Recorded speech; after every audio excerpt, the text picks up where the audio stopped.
When I was 11, I did my GSAT examinations, and I was placed at Immaculate, and that meant I was going to have to go to Kingston and be away from my family.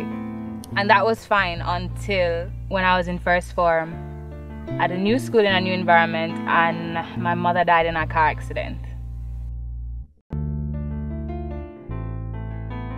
Growing up, I was always sent to church because that's what good kids do. They go to church.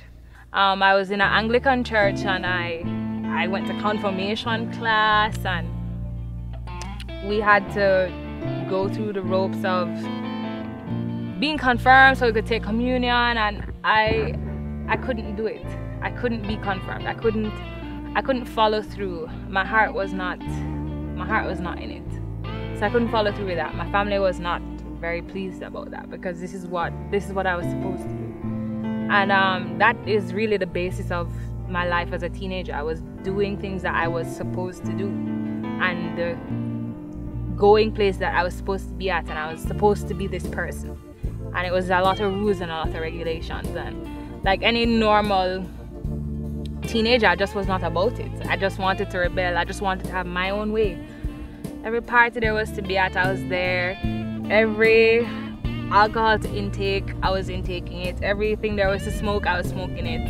Every outfit you're not supposed to wear, I was wearing it. Everything. And every piercing you weren't supposed to have, everything you weren't supposed to pierce, I was piercing it. All of that.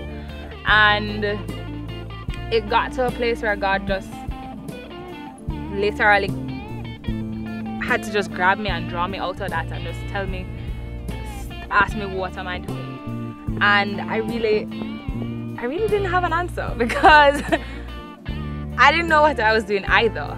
And I think that was really around the time where I was also rebelling because I felt like the only thing I had control of was my body, and I was doing what I wanted to do with my body.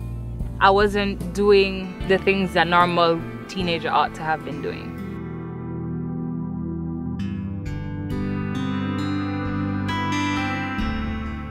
I ended up with a group of friends who had gone to a camp in the summer, and then they told me about it, and I had to be there. And I went the following summer to Moorland, and it changed my life.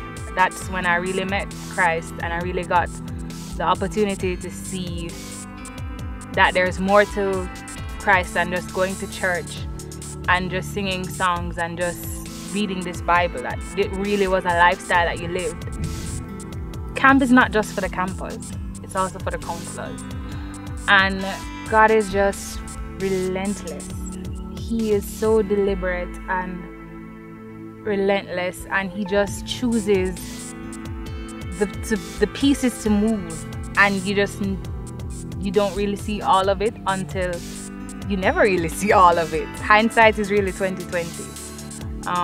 But you just have to believe that all things are working together for your good.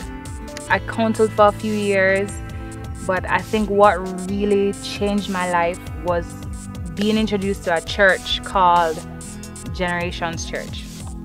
And they really were Christianity in action.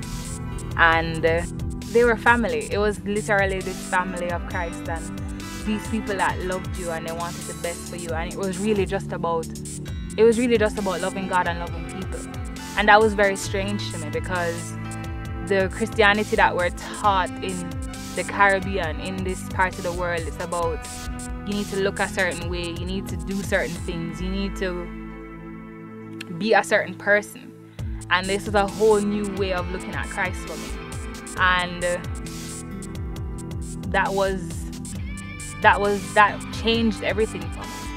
I went right back to basics. I deleted all the music from my iPod, and I changed the very music I was listening to. I changed the TV shows I was watching. I changed the way I was looking at things.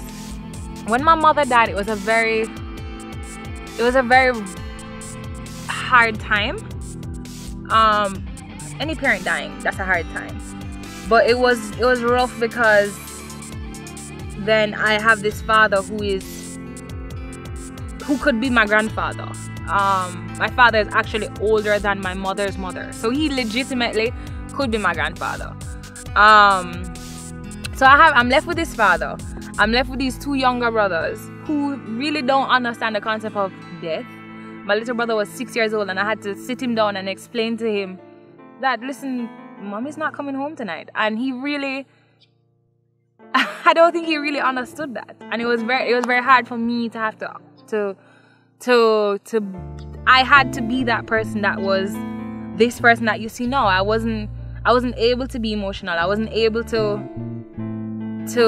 feel sorry for myself. I wasn't able to do any of that. So I think it was rough for me, and I think it was a real barrier in me coming to Christ, because I had to question why none of it was logical to me. Why would you do this? Why would you leave me in this situation? Because I felt like I was alone in that situation.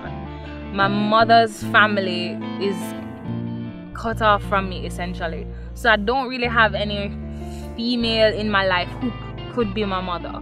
But God was very, even in that time when I didn't really understand what God was doing, God was very alert and aware of my circumstance. And even in that, He was providing for me, because I had very good girlfriends who their parents were more than a mother and a father to me. They were more than welcoming of me in their home, and